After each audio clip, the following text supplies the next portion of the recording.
हल्दीबारी गाउँपालिका 4 निवासी विपन्न तथा अशक्त मकर नेम्बाङको आवास निर्माणका लागि प्रवासमा रहेका नेपालीहरूले सहयोग रकम जुटाएका छन्। श्रम संस्कृति पार्टी झापा जिल्ला समिति तथा हल्दीबारी गाउँ समितिको समन्वयमा सङ्कलित उक्त सहयोग रकम आज एक कार्यक्रमबीच हस्तान्तरण गरिएको हो। आवास निर्माणका लागि संयोजक स्थानीय समाजसेवी कुमारी चेम्जोङलाई प्रवासमा रहेका नेपालीहरू अशोक राई क्रोएसियाको पहलमा विभिन्न व्यक्तिहरूबाट सङ्कलित रकम हस्तान्तरण गरिएको हो। सहयोग गर्नेहरूमा डिन्डुल लामा अमेरिका नुवाकोटबाट रु 1,08,000, नुवाकोटबाट रु 1,08,46, सोम राई लिथुनिया रौतटबाट रु 10,000, विकास साम्पाङ राई पोर्चुगल विराटनगरबाट रु 500, कल्पना सुब्बा क्रोएसिया धनकुटाबाट रु 10,000, राकेश राई मलेसिया पाँचथरबाट रु 5,000, रेन्ज लामिछाने अमेरिका काठमाडौँ धुम्बराईबाट रु 29,350, विष्णु राई क्रोएसिया रु 2,111, स्वस्तिक राई कोरिया भोजपुरबाट रु 5,250, सादिल राई युके भोजपुरबाट रु 10,000, मनिषा राई स्पेन पथरीबाट रु 5,000, सोसल राई मलेसिया रु 3,000, सागर तामाङ रौतहट रु 5,000 र अशोक राई क्रोएसिया भद्रपुरबाट रु 10,000 रहेका छन्। यसरी सङ्कलित सहयोग रकम जम्मा रु 2,05,75 रहेको छ। उक्त रकम मध्ये यसअघि मिति 2083 साल साउन 9 गते रु 10,000 र आज रु 20,000 गरी झापा जिल्ला कोषाध्यक्ष दिपेन राई मार्फत हस्तान्तरण गरिएको हो। कार्यक्रममा आवास निर्माण संयोजक कुमारी चेम्जोङले मकर नेम्बाङका लागि आगामी साउन 31 गतेदेखि घर निर्माण कार्य औपचारिक रूपमा शुभारम्भ गरिने जानकारी दिनुभयो। विपन्न तथा अशक्त अवस्थामा रहेका नेम्बाङलाई सुरक्षित आवास उपलब्ध गराउने उद्देश्यले घर निर्माण अभियान अघि बढाइएको उहाँले बताउनुभयो।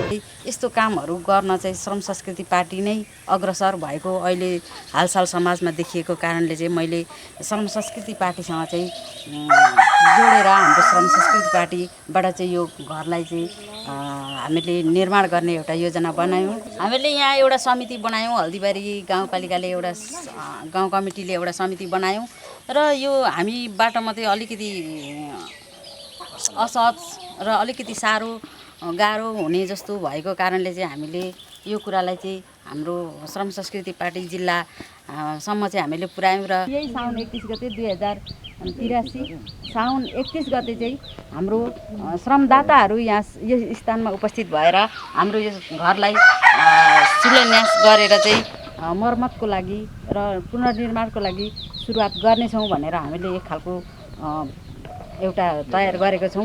त्यस्तै श्रम संस्कृति पार्टी झापा जिल्ला कोषाध्यक्ष दिपिन राईले प्रवासमा रहेका नेपालीहरूले पठाएको सहयोग रकमलाई पारदर्शी रूपमा सम्बन्धित व्यक्तिसम्म पुर्याइने बताउनुभयो। उहाँले विदेशमा रहेर पनि आफ्नो गाउँ समाजका विपन्न समस्यामा परेका नागरिकलाई सहयोग गर्ने नेपालीहरूको भावना प्रशंसनीय रहेको उल्लेख गर्नुभयो र थप रकम आगामी दिनमा यस्तै कार्यमा खर्च गरिने पनि उहाँले बताउनुभयो। विगत 1 महिना अगाडि चाहिँ हामीलाई प्रवासबाट आएको रकम जो कि हाम्रो सरको घर बन्नलाई मकर नेम्बाङ जीको घर बन्नलाई चाहिँ पठाइएको रकम चाहिँ आज हामी हस्तान्तरण गर्न आइरहेछौँ र मेरो पक्षबाट आएको रकमको चाहिँ म अब यहाँ पारदर्शिता गर्नलाई आज जिल्ला टिम हाम्रो प्रदेश सदस्य नाना लगायत सम्पूर्ण यहाँ पालिकाका हाम्रो प्रतिनिधिज्यूहरू सबै हुनुहुन्छ। म नाम अलि वाचन गर्दैछु। दिल्लु लामा अमेरिकाबाट हुनुहुन्छ, नुवाकोटको हुनुहुन्छ जो उहाँले 1,08,64 रुपियाँ है।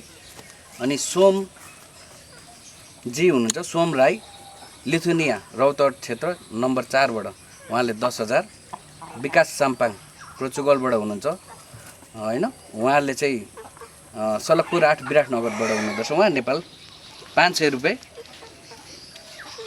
कल्पना सुब्बा क्रोसियाबाट हुनुहुन्छ, धनकुटाको हुनुहुन्छ उहाँले 10,000, राकेश राई मलेसियाबाट हुनुहुन्छ, 5 थरको हुनुहुन्छ नेपाल, उहाँले 5,000, रेन्ज लामिछाने अमेरिकामा हुनुहुन्छ चेली, उहाँ धनकुटा काठमाडौँ धुम्बराईको हुनुहुन्छ, रकम उहाँले 29,350 रुपियाँ र विष्णु राई क्रोसियाबाट हुनुहुन्छ, उहाँले 2,111 रुपियाँ,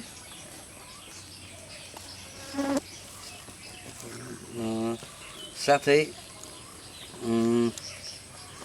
स्वस्तिका राई हुनुहुन्छ क्रोसिया भोजपुरको हुनुहुन्छ उहाँ है, उहाँले रु 5,250 रुपियाँ, साहिल राई युकेमा हुनुहुन्छ, उहाँ भोजपुरकै हुनुहुन्छ, उहाँले रु 10,000, अनि क्रोसिया जो हाम्रो यो रकम चाहिँ सङ्कलनमा सहयोग गर्नुहुने मित्र हुनुहुन्छ अशोक राई, उहाँले रु 10,000।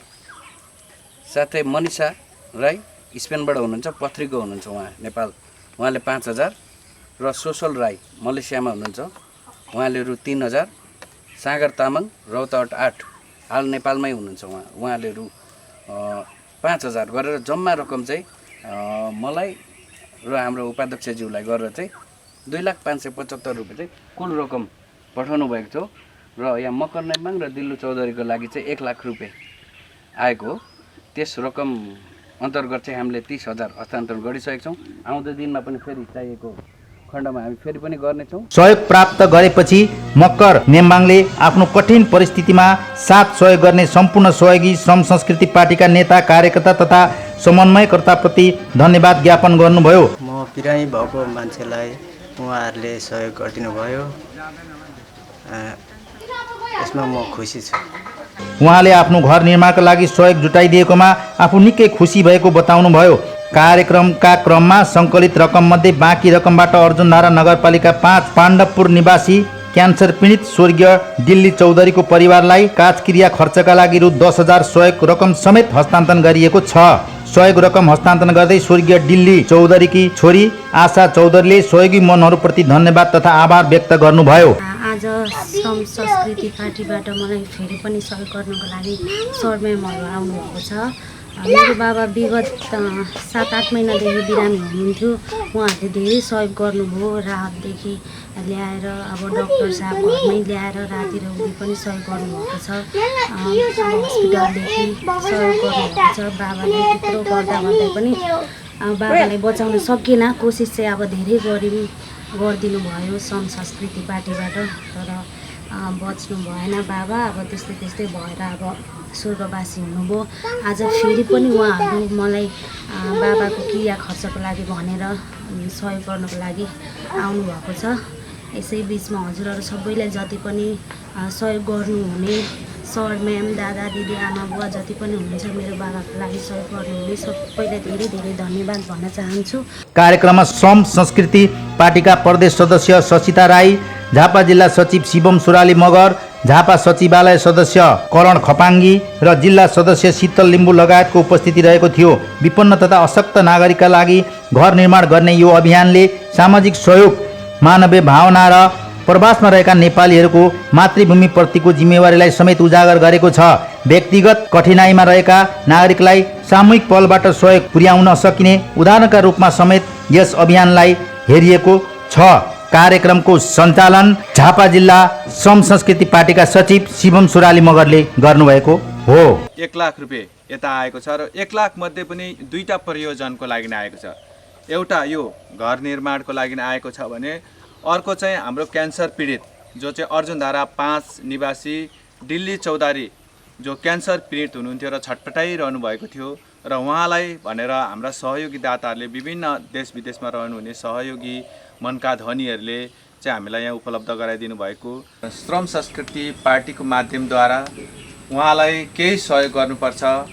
उहाँ चाहिँ एउटा जीवन र मरणको दोसाथमा छटपटाइरहनु भएको अवस्थामा हामीले देख्दाखेरि हामीले चाहिँ एउटा नेपालीलाई दुःख परेको बेला अर्को नेपालीले सहयोग गर्नुपर्छ र दुःख सुखमा साथ दिनुपर्छ भन्ने जुन हाम्रो पवित्र भावना लिएर हामी यहाँ आयौँ र केही होस् बहिनीलाई भनेर आर्थिक सहयोग गर्न आउनुभएको थियो छ भनौँ न। त्यसको लागि अब प्रवासी दाजुभाइ दिदीबहिनीहरूलाई एकदमै धेरै धेरै धन्यवाद।